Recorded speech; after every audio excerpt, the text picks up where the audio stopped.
I first met him in the early 80s in a Chinatown of urban Java. He didn't want his real name or address revealed, so we called him DJ for Dynamo Jack. He was only a healer, he said, but he did direct a powerful energy generated from his own body into his patients. Sometimes he used the needles, sometimes just his hands.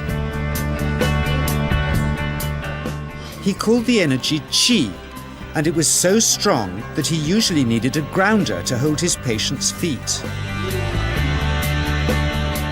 For years we followed him around Java on his healing rounds, pleading to be allowed to film him, but he always refused, saying his powers resulted from a type of meditation with an ancient tradition of secrecy. It was only when my brother Lorne was suffering from a serious eye infection that he finally allowed us to film him in 1987. It was nothing like any acupuncture I'd ever had. I was getting really powerful electric shocks and couldn't control my movements at all. Yin yang, positive and negative, you know. And my positive from here and my negative from here. And we meet together, this can get like electricity.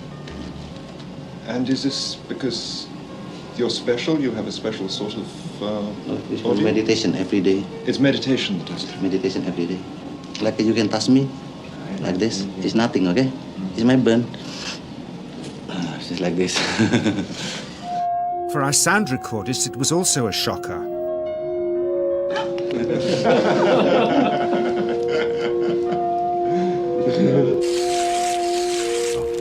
He then took our newspaper outside and showed us how Qi can also be used to set things on fire.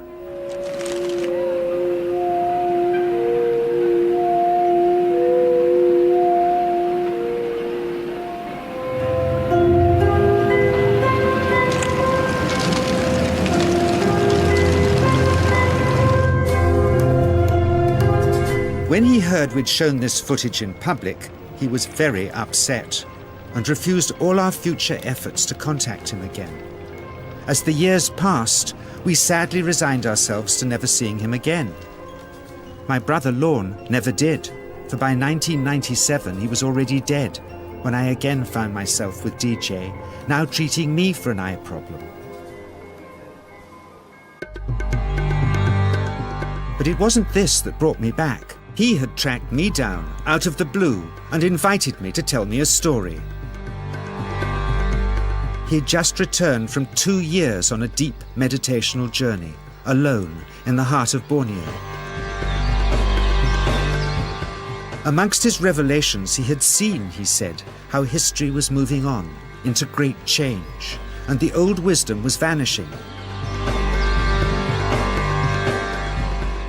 So he'd called me back to film just enough of him to remind us that we all have undreamed of powers sleeping within us, and that there's nothing special about him except for his training in waking them. Grounding this patient, my cameraman Joe is having to use all his weight to keep contact. But Qi is pushing him away. He seems able to control the amplitude of this Qi, like a dimmer switch, and it causes uncontrollable responses in the patients and their grounders. I can barely keep my hand on you. It wants to fly off. The electricity is so strong. This mother unwittingly grounds her child. He won't sit still, so she's asked to hold him and grin and bear it. Sometimes, signs of this passing energy can be seen in the transmitter too. This Qi stuff is only the surface, he says, of the real adventure beneath, in the meditational technique, which at one time, when he taught it, dozens of his students were trying to master. At private testing sessions, they'd be asked to show their progress by, in this case, trying to push brittle plastic chopsticks through a hard wooden bench. Some of them could make some dents, but only DJ can go right through.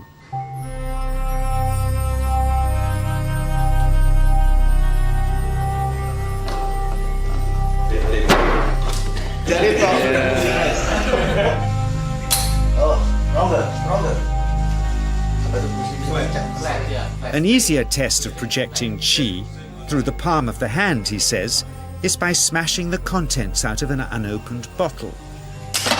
Yes, sir.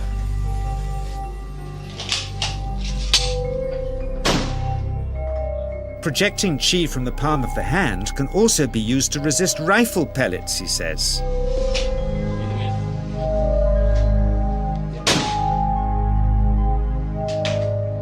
First, so I invited a small group of scientists back from the United States with measuring equipment to test if DJ was for real. And if so, where might this energy belong on the electromagnetic spectrum?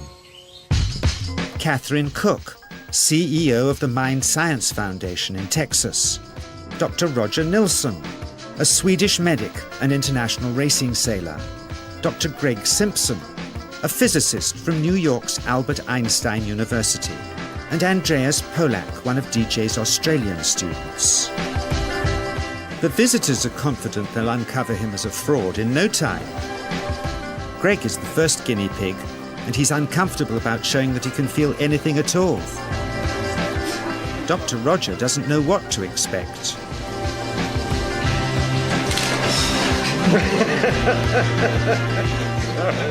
Out comes the metal detector, like the things they use in airports, to see if he has any concealed metal in his body. Then the voltmeter, to try and measure the qi. But how to get it to work? Where's the ground? What settings? But suspecting there's some tricky setup on his premises they can't find, they insist we all go to a randomly chosen hotel room several miles away to see if he can light a light bulb with his fingers. It doesn't ground on the wall. So Greg holds and grounds one wire, while DJ pumps qi through the other. The bulbs are LEDs, light-emitting diodes, which ignite in different colors according to the intensity of current. Yes. On, off, on. Brilliant. Oh, you're blinking. Things were going well. DJ was enjoying it too, until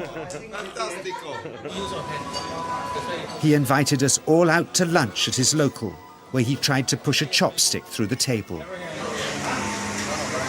He couldn't get it through the formica surface, so he came up through an inch of wood from underneath.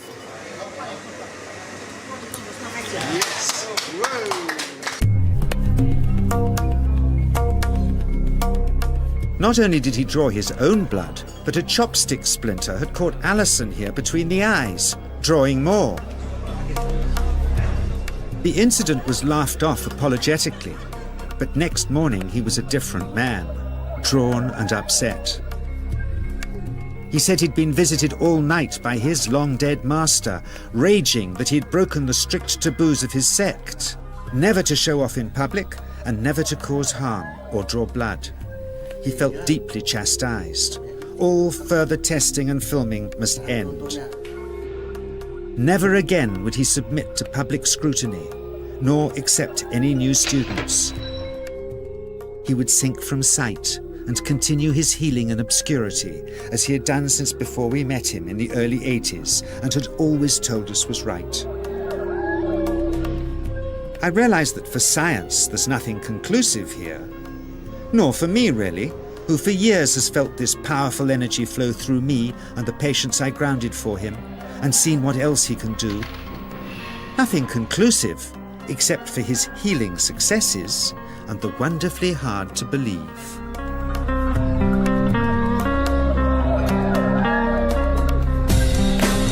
Is this just the tip of the iceberg of powers we've always dreamed we possessed hidden within us? When we look for ourselves, is it somewhere here?